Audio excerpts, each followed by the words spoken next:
Yo, what's going on, YouTube? And welcome back to Goal Line Hockey. It's your boy, Kevin Forte.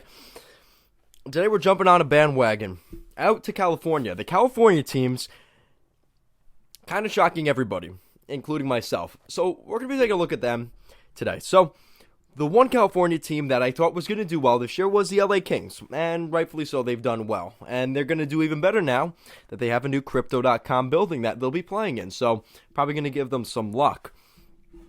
But looking at the other two, San Jose Sharks, I projected them to be at the bottom of the NHL, a team that is still rebuilding, their defense is getting older and not any better, and the Ducks, who I know are coming out of a rebuild, but I didn't think they'd be coming out of it this quickly. And there's one player that is definitely leading the charge in that.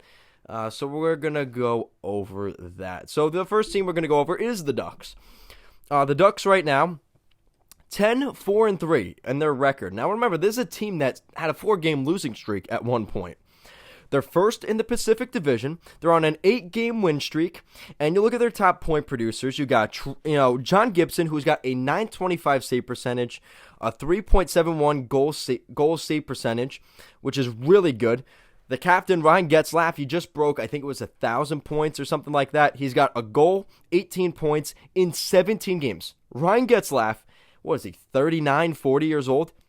Over a point per game right now. But you could consider a lot of that is coming from Troy Terry. He's got 11 goals and 21 points in 16 games with the Ducks. This was a guy in the spring that was, asking for a trade request to be out of Anaheim at the deadline. The Ducks didn't end up trading him, and things seem to be going pretty well in that relationship. But then you look at Troy Terry. He's on a 15-game point streak and is one of the hottest players right now in the NHL. You probably don't want to touch him. Probably going to burn your jersey or your glove or whatever. Your stick will melt. This kid is on absolute fire right now. And congratulations. He's doing really well. Then you look at the LA Kings, and we knew the Kings were going to be pretty good this year. They had their own kind of downfall, a 3 or 4 game losing streak in the first month of the season, but don't look now. They're 8-5-2 right now on an 8-game point streak, another streak for themselves. Doughty has been out, has 7 points in 4 games played before the injury, and that's when everything was supposed to fall. When Sean Walker and Doughty left the team with injury, you thought that was the end of it. But the Kings have continued to fight through, and we're seeing some of the younger guys like Mikey Anderson, Cale Clegg, Tobias Bjornfot come up and make a difference for this team defensively, and we're looking at them doing really, really well right now. And, obviously your top point producer, Anze Kopitar, he's got 8 points and 16 points, 8 goals, 16 points in 15 games. Again, another guy that's over a point per game, scoring a goal every other game at this rate.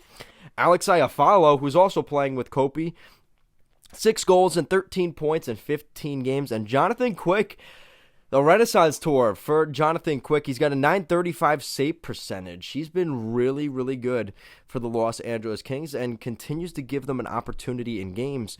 And then you go to the San Jose Sharks. And the Sharks are the team that is surprising me the most. They are the worst of these 3 teams, but they're still pretty good. They're still above 500. They're 8-6-1 on the season. They started the season with a 4-game win streak. That was a pretty good start for them. And Burns has 12 points in 15 games. He's averaging almost 27 minutes of ice time.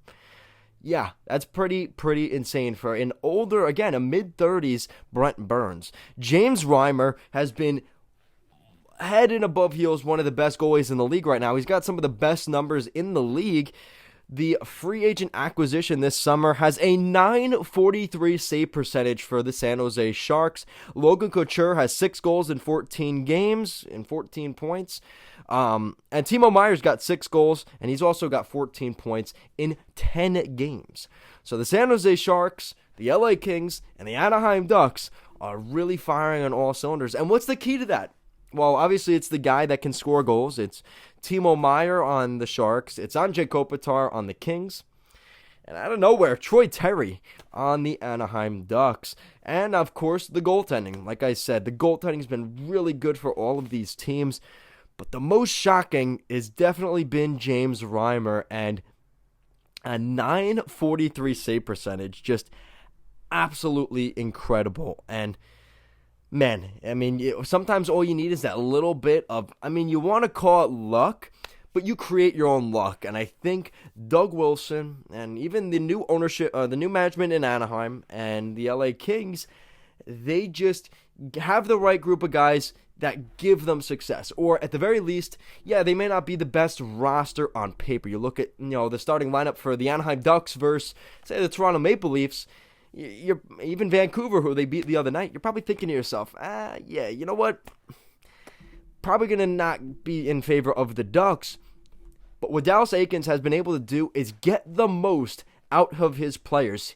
They may not be all 100 potential, let's say, from 1 to 100 potential. Let's say they're at 100% potential.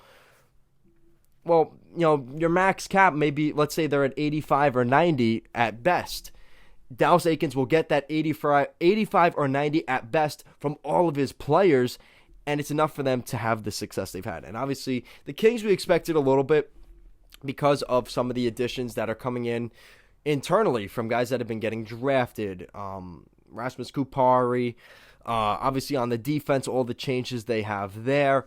You obviously have Arthur Kaliev and some of the young guys in there kind of starting to make contributions to this team. And not to mention, I mean, the resurgence of, Doughty at the beginning of the year, Kopitar, Iafallo, even Dustin Brown in the beginning of the season. Those are guys, when they won those cups back in the mid-2010s, that are still there today and still being leaders for the young guys coming in. And maybe they need that little bit of a fire under them to kind of say, hey, you know what? You are replaceable, so make sure you are playing your best.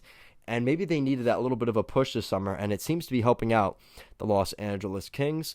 Of these three teams, at the end of the day, who will be the best come playoffs? It's too far away. There's too much going on. If I told you through the first month of the season that any of these teams would be in the playoffs, I'd laugh, and you'd laugh with me, because this is a team. These were all teams that were on 3, 4, maybe even 6-game losing streaks. And next thing you know, they're now at the top of the Pacific Division, and that division is wide open. We don't know what Vegas is. Vegas has kind of turned it on, but we still don't know what they are. Seems like we know what Seattle and Vancouver are. Those teams probably will stay low. Even Calgary. Not really sure what Calgary is, but you do have the Edmonton Oilers, who are definitely a team to watch for. So those two Alberta teams are a little bit of a threat here to the California teams and Vegas, if it seems like they continue on the path that they are going right now. So guys, let me know what you think in the comment section down below. Which of these three teams is the best right now in that Pacific Division? Is it the Anaheim Ducks? Is it the Sharks with their great goaltending, or is it the Los Angeles Kings despite all of their injuries? Let me know down below. Guys, as always, thank you so much for watching this video, and I will see you again next time.